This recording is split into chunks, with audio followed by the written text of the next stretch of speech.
was halfway through cleaning out my fridge when I heard it. 3 knocks. Not the kind you hear from delivery guys or neighbors. This one was tentative, unsure, like the person on the other side was already preparing to be rejected. I paused, half a container of leftover takeout in one hand, heart already beginning to recede. I didn't know why. When I opened the door, everything stopped. Rain poured behind him, like a curtain falling on an old stage. The man standing there was soaked to the bone. Thin, a tangled beard, wrinkled coat. One hand trembled slightly, the other held a soggy duffel bag that looked like it had been dragged through hell. But it wasn't the clothes or the state of him that made me freeze. It was his eyes, those same dark eyes I used to look into before falling asleep when I was a boy. The eyes I'd searched for in every crowd, every holiday play, every birthday party. Hey, his voice cracked like something long disused. I don't know if you remember me. I remembered. How could I forget the man who vanished from my life in the middle of a Tuesday afternoon? Who never came back. Not for birthdays, not for my graduation, not even when my mother died. What are you doing here? I asked, my voice colder than I expected. He looked down the way people do when they know they've got no right to speak. I didn't know where else to go. I am not asking for much. Just a roof. For one night. I stood there, caught in a tug of war between instinct and rage. My body wanted to shut the door, but my chest did itch. I looked past him. No car, no umbrella, just a man in the storm. I stepped aside. Come in. He stepped inside slowly, like the floor might crumble under his weight. The smell hit me first, wet clothes, sweat, old city dirt. My stomach twisted, not from the scent, but from the memory it dragged behind it. That smell, it was the same as the stairwell I used to sit in after school, when Mom was working late. The same as the shelters I passed every day during ambulance shifts. Forgotten places, forgotten people. And now, one of them stood in my living room. He looked around like he didn't belong, like he was trespassing. And maybe he was. I didn't come to cause trouble, he muttered, not meeting my eyes. If you want me to go, I'll go. I wanted to see you. One time. I walked past him, deliberately, to the hall closet and pulled out a towel. Sit, I said shortly. I pointed to the old chair by the heater. He obeyed. I poured hot water into a chipped mug, dropped in a tea bag, and brought it to him. He took it with both hands, trembling slightly. Not from cold, from something deeper, like guilt lived in his bones. I never expected, he began. I didn't either. I cut in. We sat in silence. The only sound was the rain gently drumming against the window. I stared at him, at this man who used to carry me on his shoulders, who once sang me to sleep, who then disappeared like a bad dream. His beard was gray now. His hands were swollen, red, cracked. I tried to hate him. I wanted to hate him. But inside me was a 7-year-old boy who had only ever wanted this man to walk back through the door and explain why. So I asked, why now? He looked up at me for the first time. I heard you were still in the city. Took me weeks to build up the courage. I didn't even know if you'd remember me, or if you'd spit in my face. I didn't reply. I didn't have the words. He sipped the tea. Your mom, he started, then stopped. His eyes grew glassy. I heard she passed. I missed the funeral. I couldn't even show my face. I am so sorry. The pain in his voice was real, but it didn't lessen mine. She waited for you, I whispered. Even when she was sick. She thought you'd come back. His head dropped. I tried once, he said. Years ago. Got as far as the driveway. But I saw her through the window, tired and thin, and I knew I didn't deserve to step back in. You cold called. I couldn't even say my own name without choking. What kind of father, what kind of man leaves his son? I didn't answer, because that was the question he'd been asking for 2 decades. Morning light spilled through the living room blinds, casting long lines across the carpet. I stirred my coffee in silence, staring at the man curled on my couch. He looked smaller in sleep, vulnerable, like a broken statue someone left behind in the rain. I hadn't slept well. Dreams came in fragments, Mom's voice calling from another room, the sound of the door slamming all over again, a child's voice whispering, don't let him in. I turned away from him and scanned the room. Something felt off. That's when I noticed it. The photograph. It was missing. It always sat on the bookshelf, an old, worn frame with a picture of Mom and me at the county fair, my gap-toothed smile pressed against her cheek. She looked happy, alive. It was taken 2 years before she was diagnosed, when we still had hope.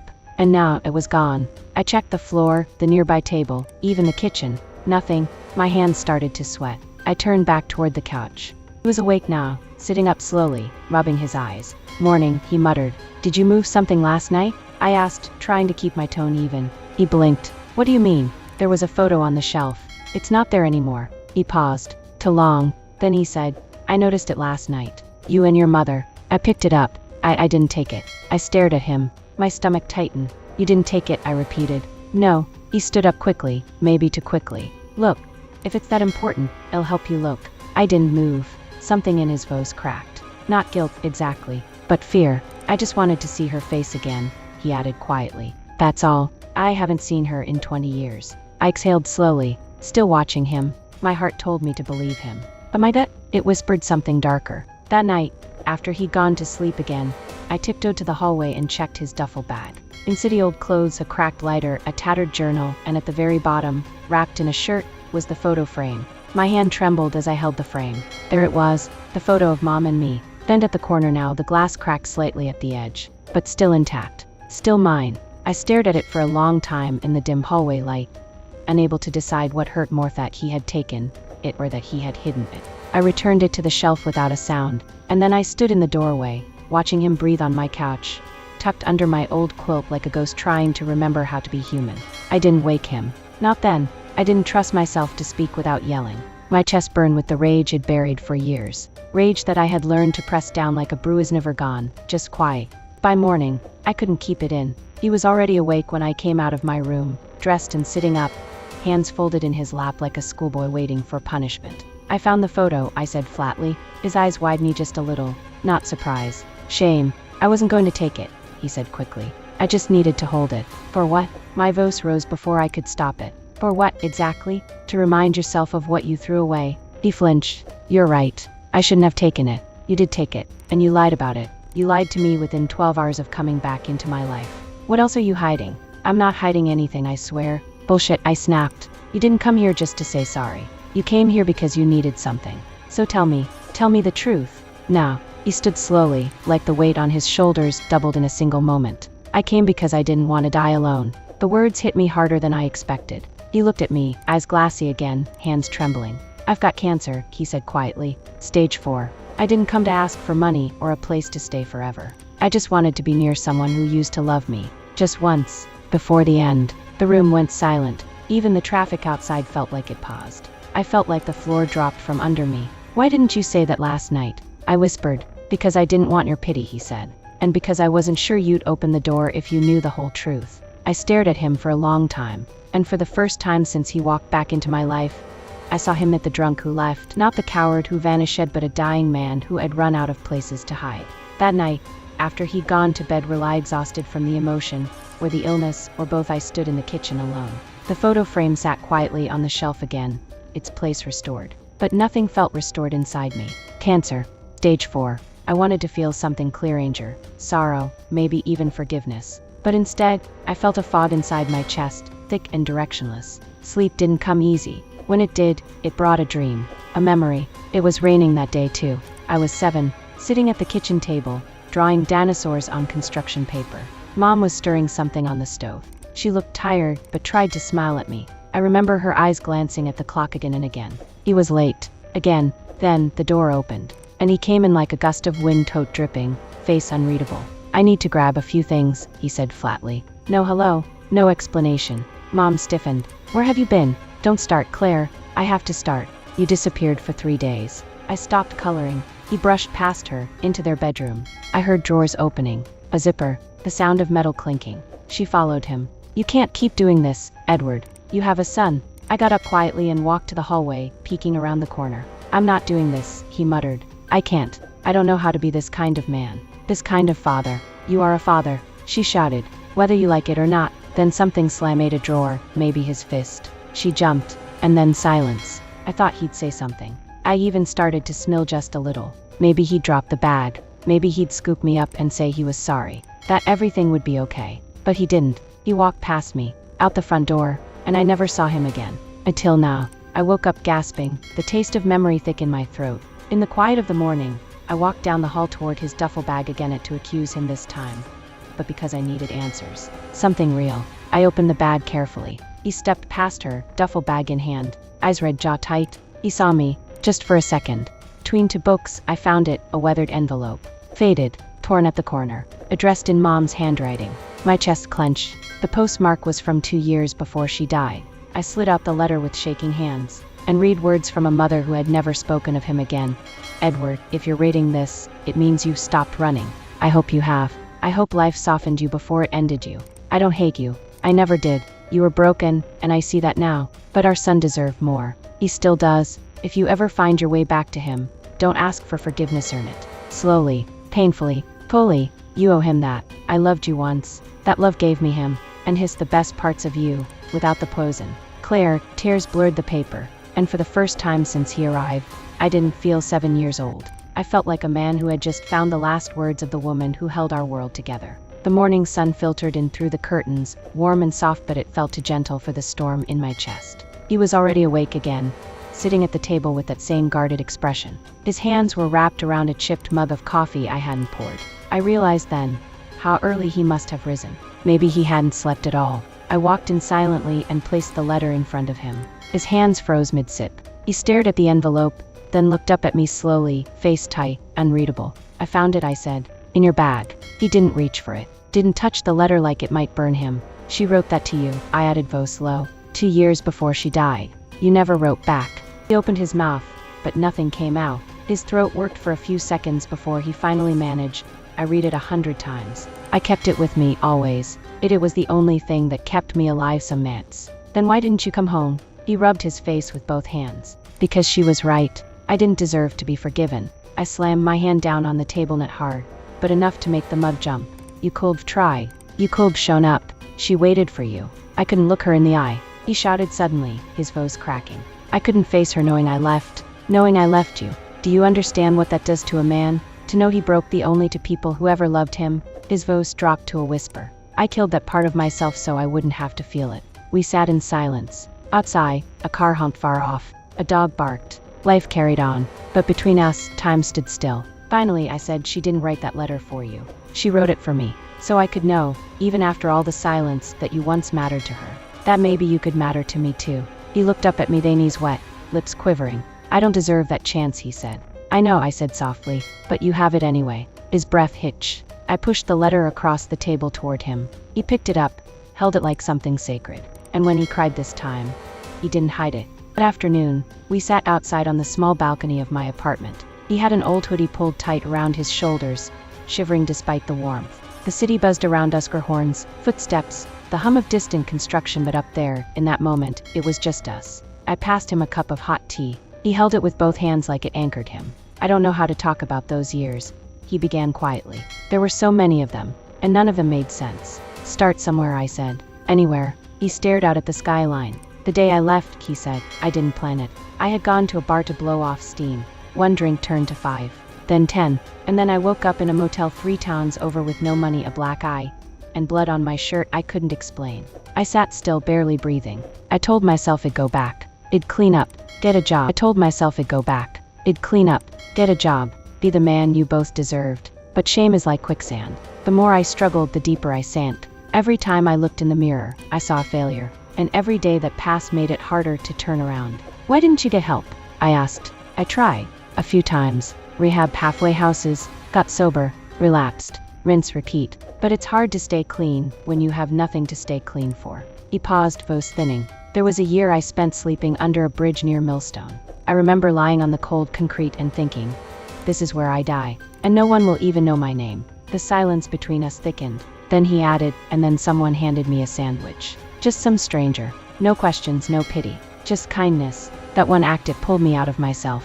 Got me thinking, if strangers could still care, maybe I wasn't beyond saving. I stared at him for a long time, trying to match this man, this quiet, shattered Figueredo, the monster I had built in my head for 20 years. He wasn't a monster. He was a man who had drowned in his own mistakes. And now, barely afloat, he was reaching for the raft I didn't know I was still holding.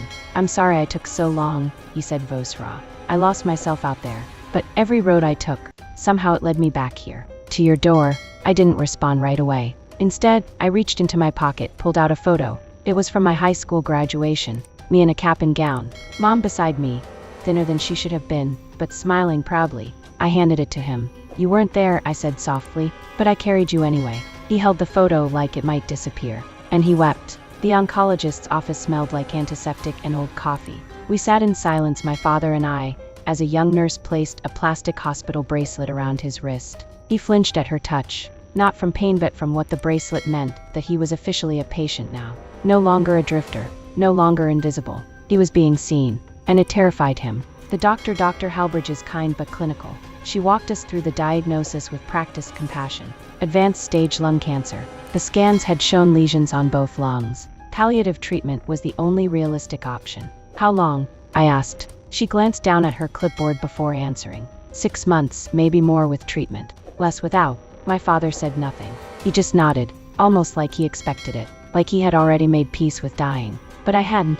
As we left the office, he gripped my arm slightly. You don't have to come with me every time, you know. I want to, I said. You shouldn't be alone. His lips twitched into a tired smile. You sound like your mother. That hit me harder than I expected.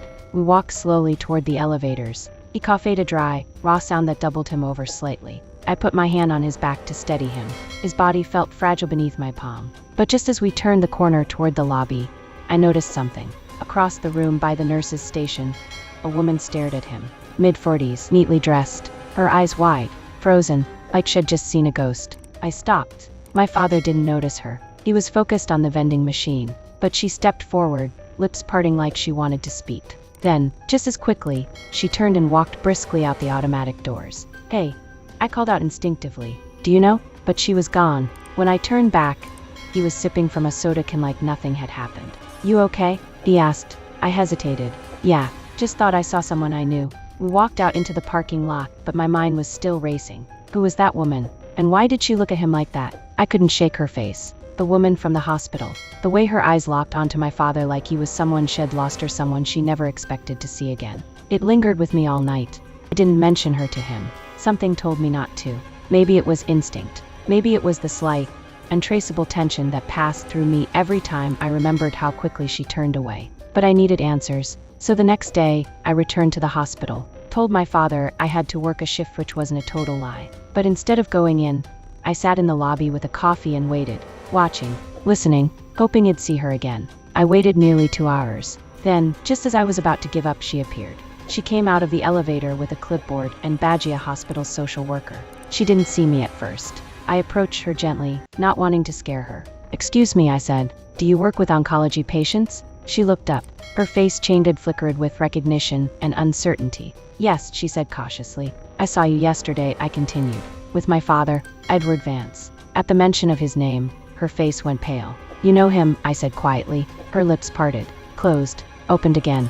I shouldn't talk about patients. It's my father, I said. He just came back into my life after 20 years. Yesterday, you looked at him like you'd seen a ghost. I need to know why. She swallowed. Her hands clenched around the clipboard. I can't give you details, she said carefully. But I knew him. Years ago. A long time ago. I waited. She hesitated. Was he in a shelter? I asked. Her eyes darted.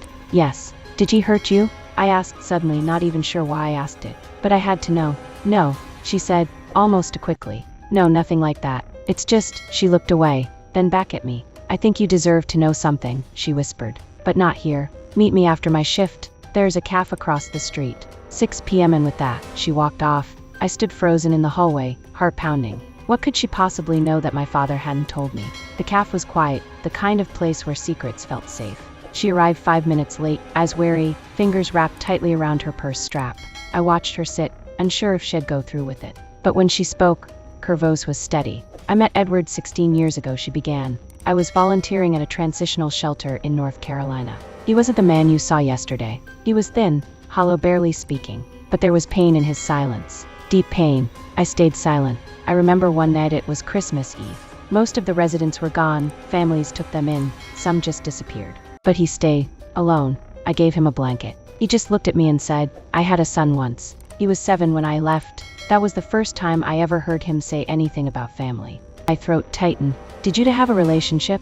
I asked cautiously. She smiled sadly. No, he wouldn't let anyone in. But one night, he left me a box. Said he'd know what to do with it someday. She pulled something from her bag wrapped in brown cloth.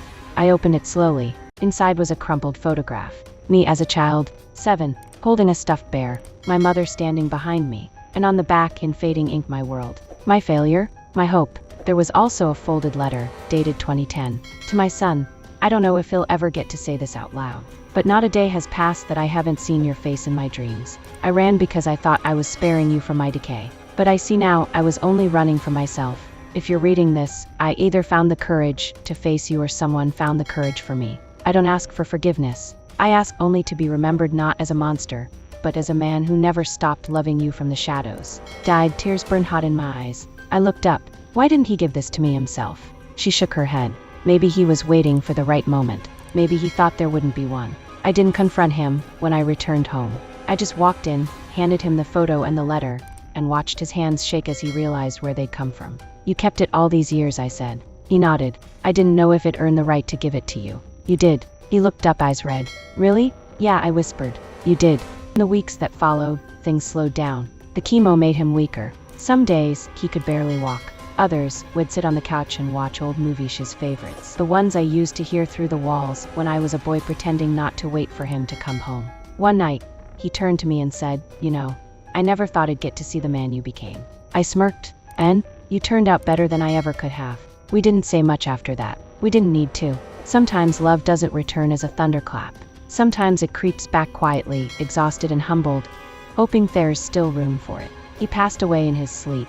No pain, no struggle, just a soft exhale, like his soul had finally decided it was okay to go. The funeral was small. Just me, the woman from the hospital, her name was Ellis, and a few hospice workers who had grown fond of him in his final days. I read the letter aloud. Nobody cried harder than me. But I didn't cry for the man who left. I cried for the boy who waited, and for the man who finally came home. After the burial, I returned to my apartment. The light was soft through the windows, just like the day he arrived. And then, a knock at the door. I froze, just for a second. When I opened it, it was my neighbor's kid, selling chocolate for school. I smiled, bought a bar, and closed the door.